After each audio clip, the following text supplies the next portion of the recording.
Glórias a Deus, aleluia, louvado seja o nome do nosso Deus. Pastor Francisco Lucas, Igreja de Nosso Senhor e Salvador Jesus Cristo, o Rei da Glória, aleluias.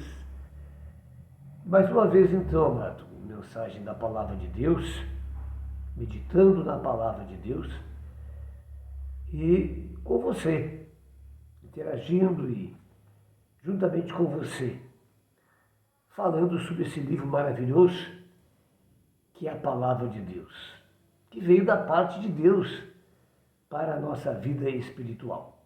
Aleluia! Muito bem. 1 Coríntios capítulo 12, versículo 12 em diante. Amém? Um abraço carinhoso a você que tem participado. Eu peço que você pegue a sua Bíblia, leiamos junto. 1 Coríntios, capítulo 12, versículo 12 em diante. A unidade orgânica da igreja. Amém? Glórias a Deus. Vamos lá então? Vamos lá. Glória a Deus. Um abraço, irmã Inalda, se não me engano, acho que é Inalda, é isso, ali da igreja Chama Viva, e todos vocês que têm aí participado, amém, amados? Deus abençoe ricamente, em nome de Jesus, aleluia, muito bem. Assim está escrito, porque assim como o corpo é um e tem muitos membros, sendo muitos constituem um só corpo, assim também com respeito a Cristo.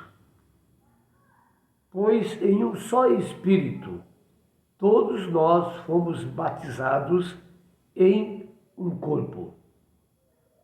Quer judeus, quer gregos, quer escravos, quer livres, e a todos nós foi dado beber de um só Espírito. Maravilha! Glória a Deus. Porque assim como o corpo não é um só membro, mas muitos, se disser o pé, porque não sou mão, não sou do corpo, nem por isso deixa de ser do corpo. Se o ouvido disser, porque não sou olho, não sou do corpo, nem por isso deixa de o ser. Se todo o corpo fosse olho, onde estaria o ouvido? Se todo fosse ouvido, onde o olfato? Mas Deus dispõe os membros, colocando cada um deles no corpo, como lhe aprove. Se todos, porém, fossem um só membro, onde estaria o corpo? O certo é que há muitos membros, mas um só corpo. Vamos repetir. O certo é que há muitos membros, mas um só corpo. Não pode os olhos dizer à mão, não precisamos de ti. Nem ainda a cabeça aos pés, não preciso de vós. Pelo contrário, os membros do corpo que parecem ser mais fracos são necessários.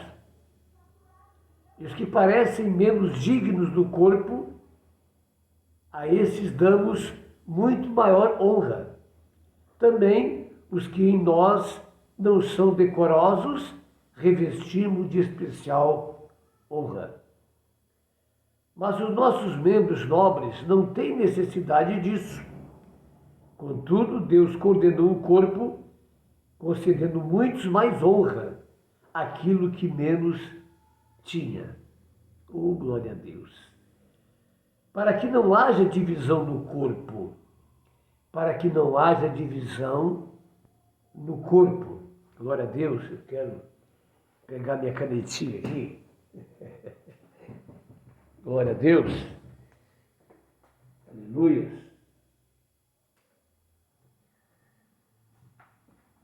Voltamos então. Aleluia. Glórias a Deus.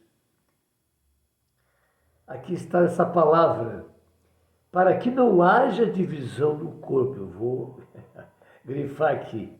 Glória a Deus. Onde que está?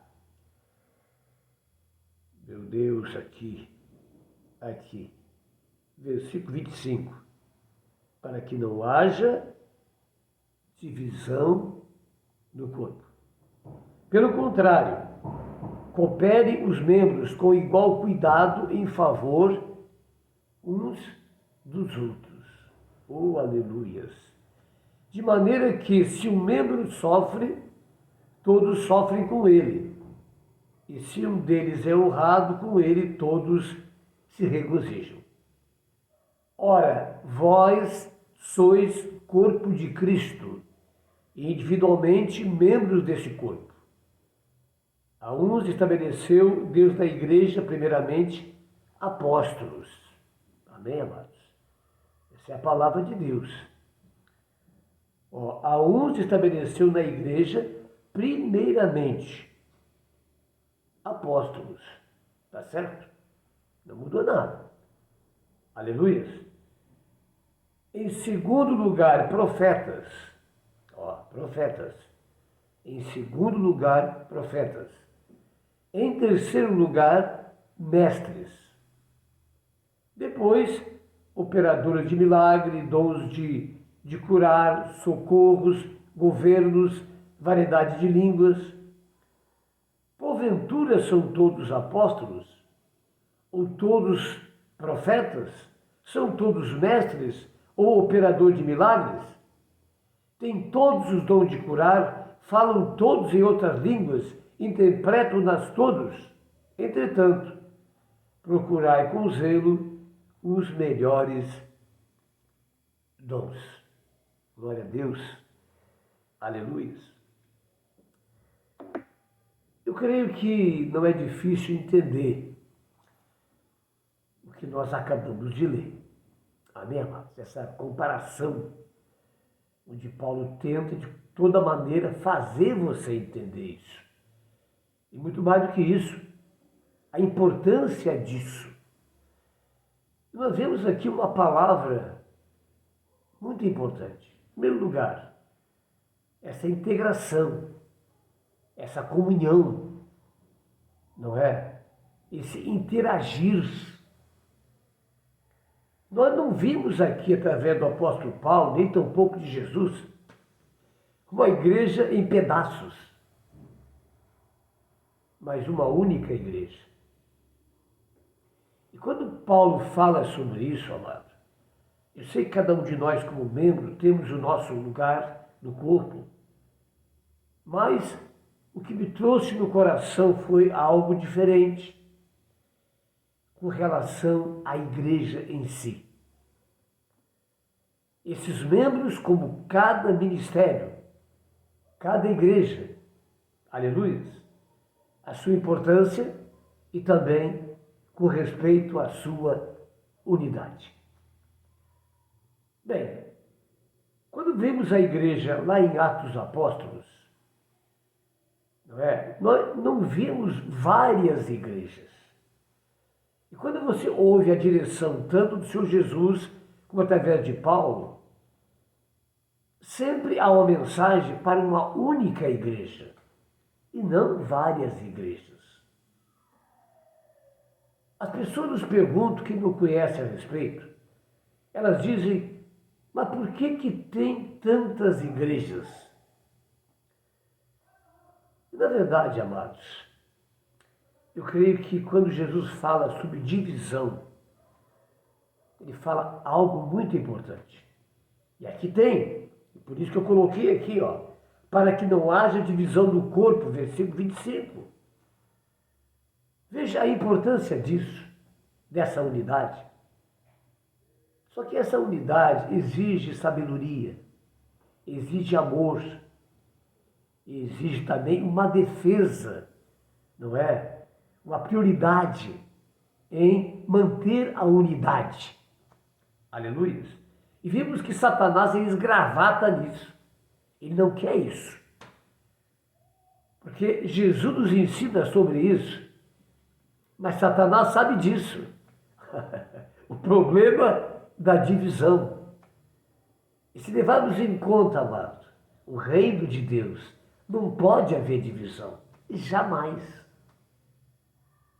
A gente sabe, e não adianta, sabe, relevar isso, que a maioria dos ministérios e igrejas são divisões. São divisões. E que cada ministério tem uma teologia, tem uma linha de pensamento.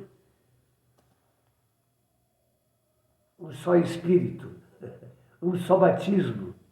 E nós vimos também, eu grifei aqui, 12, 13. Pois em um só Espírito todos nós fomos batizados em um corpo. Quer judeu, quer gregos, quer escravo, quer livres. E a todos nós foi dado beber de um só Espírito. Então não se vê no começo da igreja várias igrejas. O que se vê ali são uma única igreja, um único corpo, aleluia, um único presbitério, mas uma única só igreja. E ela se espalhando pelo mundo todo, mas eram comunidades. Quando você vê lá, com relação à ceia, Paulo declara que quando vós reunirdes, fazei isso, não é? Como mandamento de Jesus, em memória dele. Ou Jesus dizendo, em memória de mim, até que eu venha. Toda vez que vocês se reunirem. Então, amados, a gente vê isso. É claro que cada ministério é um ministério. Mas o que está se falando, que eu senti isso, foi esse distanciamento um dos outros, nos tornando isolados e uma teologia diferente, uma visão diferente, sendo divididos. E a gente vê que há um apelo de Paulo aqui nisso, que como igreja jamais sejamos um corpo, e aqui falando num corpo universal dividido. Aleluia. Sabendo que a unidade é algo importantíssimo e no reino de Deus não pode haver divisão. Então eu vejo assim que quando eu li, isso mexeu comigo, um apelo do Espírito Santo e a preocupação sobre essa situação, onde esse distanciamento cresceu de uma maneira tal, e aqui fala em algo importante, que não há divisão. Todos nós pertencemos a Deus.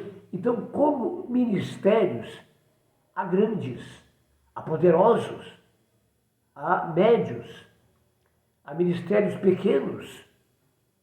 E todos são importantes nesse contexto. Mas não é o que parece. Amém, amados? Me desculpem dizer, mas na epidemia, quantos ministérios pequenos que encerraram, não deu mais para seguir em frente. Eu te pergunto, onde que estão os ministérios grandes, preocupados com o ministério pequeno? Aquele que tem 15 ovelhas, 20, 30 ovelhas, 50, né? Quer dizer, pequenos, e aqui fala, aleluia, com relação a isso.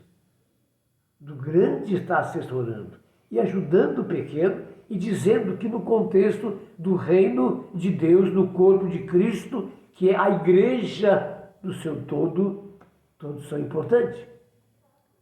E que Deus dá mais honra aos mais frágeis. Então é interessante isso. Amém, amados? E foi esse lado que mexeu com o meu coração, para você pensar, não para criticar, mas para ver o quanto nós precisamos pensar sobre isso. E entender que no reino de Deus não há divisão. Agora, precisamos lutar por essa unidade. Em Efésios está muito claro isso no capítulo 4, se não me engano. Sobre a unidade da igreja também. E como isso é importante, como Cristo fala também com relação a isso. Que um reino dividido, ele cai, ele não subsiste. Aleluia. Então veja bem, há muitas coisas fora do esquadro, fora da palavra. Aleluias. É claro que isso é muito bom. Aleluias. Mas temos que ser muito mais que igreja de Jesus, mas comunidades reunidas, porque a igreja, ela é uma só, queridos, ela é um só corpo, não há vários corpos, mas uma só igreja, a igreja do Senhor Jesus. Amém, queridos? Eu quero então, com relação a isso, eu creio que está muito claro aqui, a maneira como é colocado isso, com relação a nós, em cada igreja, como membro desse corpo local. É interessante isso, quer dizer, se enquadra nisso, mas também se enquadra no todo, em toda a igreja. Ela tem que ser uma, ela não pode ser duas. E nem tampouco estamos divididos. Nós temos ministério sim, mas não podemos romper. Nós temos que estar com o ministério, mas de mão dada com outros ministérios. Aleluia. Eu acho que deu para entender. Amém? Muito bem. Livro de João, capítulo 17. Glória a Deus. João 17, a partir do versículo 20 em diante. Vamos ver qual é a oração de Jesus. E também consideremos se hoje estamos dentro dessa realidade que ele ora aqui. Porque eu acho que Jesus, ele não mostrou nenhuma mudança no futuro. É claro que não. E se ele não profetizou e não determinou isso, então por que vivemos assim? É necessário encarar essa realidade. Nós estamos divididos. Isso é mal, isso é ruim. Amém, amados? E há muitos sinais disso. Aleluia, misericórdia. Muito bem, versículo 20. Não rogo somente por estes, mas também por aqueles que vierem a crer em mim, por intermédio da sua palavra, a fim de que todos sejam um. A fim de que todos sejam um. Sinta no Espírito essa intensidade. E começa a dar as mãos para os lados também, entender que todos são importantes no reino de Deus e que Deus ama a todos. E como és tu, ó Pai, em mim e eu em ti, também sejam eles em nós, para que o mundo creia que tu me enviaste. Como é importante isso. Eu me lembro do mandamento do amor, que não é um pedido, que não é uma súplica de Jesus, que é um mandamento, que vos ameis uns aos outros, assim como eu vos amei, desta maneira. Então precisamos, como unidade, olhar para Jesus, mais ainda. Aleluia. Para que o mundo creia que tu me enviaste. Oh, meu Deus. Amor é símbolo de unidade. E o amor é tudo. E é o próximo dom de 1 Coríntios 13. O maior dom. Glória a Deus. Vamos continuar. Eu lhes tenho transmitido a glória que me tens dado, para que sejam um, como nós o somos. Eu nele e tu em mim, a fim de que sejam aperfeiçoados na unidade, para que o mundo conheça que tu me enviaste e os amaste, como também amastes a mim. Aleluias. Pai, a vontade é que onde eu estou, estejam também comigo o que me deste, para que vejam a minha glória, que me conferiste, porque me amaste antes da fundação do mundo. Então você vê aqui, querido, que Jesus, ele ora por isso. Nós temos orado por isso, temos trabalhado por isso, para cortar essas barreiras, esses muros, essas cercas que foram criadas. Aleluia. E é claro, queridos, que ele fala aqui muito na palavra. E por que há tanta divisão na palavra? Então nós temos diante do cenário, e foi isso que eu senti no Espírito quando eu li esse texto. Aleluia. A gravidade disso e como nós nos tornamos fracos, estando em divisão e, quem sabe, caindo. Fica essa palavra para você não como juiz, mas como alguém que tenha preocupação, porque participa do reino de Deus, participa da igreja de nosso Senhor e Salvador Jesus Cristo, a única igreja. Deus te abençoe. Fique na bênção, fique na paz, fique com o Senhor Jesus. Até lá.